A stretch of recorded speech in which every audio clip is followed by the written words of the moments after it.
சந்தை பெறுமதியை உள்நாட்டு உற்பத்தி என வரைவிலக்கணம் கூறப்படுகிறது. மொத்த உள்நாட்டு உற்பத்தியை ஆங்கிலத்தில் IDP எனவும் கருதப்படுகிறது. உலகிலே மொத்த உற்பத்தி இந்திய 3.25 உள்நாட்டு பயன்படுகிறது.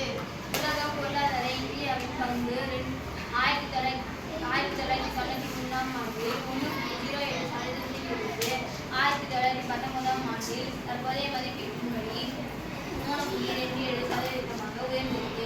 ஆசிய நாடுகளில் சீனா மற்றும் ஜப்பானுக்கு அடுத்தபடியாக இந்தியா 3வது இடத்தில் உள்ளது.